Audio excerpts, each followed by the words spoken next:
সাংবাদিক বন্ধুসকল সকলোকে মই আন্তৰিক অভিনন্দন জনাইছোঁ। আজি আমি বৰ্মন কছাৰী জাতীয় ঐক্য মঞ্চ আৰু লগতে বৰ্মন কছাৰী মহিলা ঐক্য মঞ্চৰ নেতৃত্বত আমি প্ৰেছ মিট দিবলৈ ওলাইছোঁ। কাৰণ আগন্তুক লোকসভা 2024ত আমি উমৈহতীয়াভাৱে আমি সিদ্ধান্ত লৈছোঁ যে এইবাৰ লোকসভা নিৰ্বাচনত আমি ইউপিপি দল তথা তাৰ মিত্ৰ দলক আমি পূৰ্ণ সমৰ্থন জনাইছোঁ। কোকৰাঝাৰ লোকসভা সমষ্টিৰ জয়ন্ত বসুমতাৰী আৰু মঙলদৈ দৰং আৰু ওদালগুৰি লোকসভা সমষ্টিৰ তাৰ মিত্ৰ দলক আমি পূৰ্ণ সমৰ্থন জনাইছোঁ। এইটো কাৰণ যে BTRত বৰ্তমান আমাৰ শান্তিৰ পৰিৱেশ হৈছে। BTR শান্তি চুক্তি হোৱাৰ পিছৰ পৰাই আমাৰ BTRত এতিয়া বড়ো অবড়ো আদিবাসী বাঙালী যিকোনো জাতি ধৰ্মৰ যিটো গণ্ডগোল হৈছিল সেই গণ্ডগোল নাইকিয়া হৈছে। সকলোৱে একেলগে এতিয়া হাট বজাৰ অফিচ কাছাৰীত গৈ আছে। সকলোৱে নিজৰ নিজৰ কাম কাজ কৰিছে। আজি শান্তিৰ পৰিৱেশ গঢ়িছে। আজি BTRৰ ৰাস্তা ঘাট চাৰিওফালে হৈছে। আজি BTR ল'ৰা ছোৱালী শিক্ষা দীক্ষা লাভ কৰিব পাৰিছে। আজি BTR অঞ্চলত আজি মেডিকেল কলেজ ইঞ্জিনিয়াৰিং কলেজ ধৰণ হৈছে আৰু আজি তাতে সকলো ধৰণৰ ল'ৰা ছোৱালীয়ে শিক্ষা লাভ কৰিছে। আজি BTRত আজি কোচিঙৰ কাৰণে BTR গভৰ্ণমেণ্টে তাত প্ৰত্যেকতে কোচিঙৰ ব্যৱস্থা কৰি দিছে। আজি তাৰ ফলত আমাৰ বৰ্তমান BTR আমি 9-10জনমান ল'ৰা ছোৱালী আমি SCS MBBS পাবলৈ সক্ষম হৈছোঁ। আজি BTR আমি গুড গভৰ্ণমেণ্ট বুলি ক'বলৈ সুখী হৈছোঁ।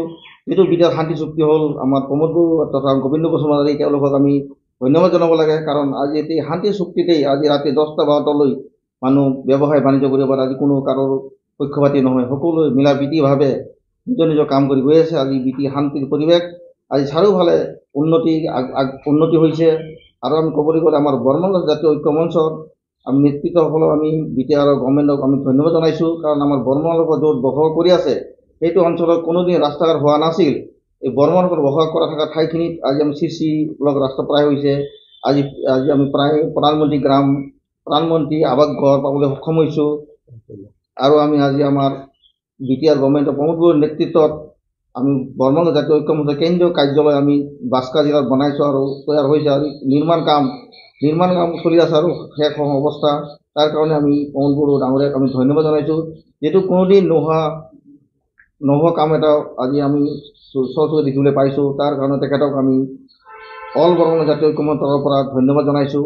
আৰু এইটো ক'ব বিচাৰোঁ যে আজি BTR শান্তিৰ কাৰণে আজি সকলো মানুহে চাৰিওফালে আজি নিজৰ নিজৰ কাম কাজত আগবাঢ়ি গৈছে। আজি BTR ডেভেলপ হৈছে। সেইকাৰণে আমি UPPL আৰু তেওঁৰ মিত্ৰ দলক আমি পূৰ্ণ সমৰ্থন জনাবলৈ বাধ্য হৈছোঁ। আমি এইটো কাৰণে পূৰ্ণ সমৰ্থন জনাইছোঁ বিকাশৰ কথা চিন্তা কৰি।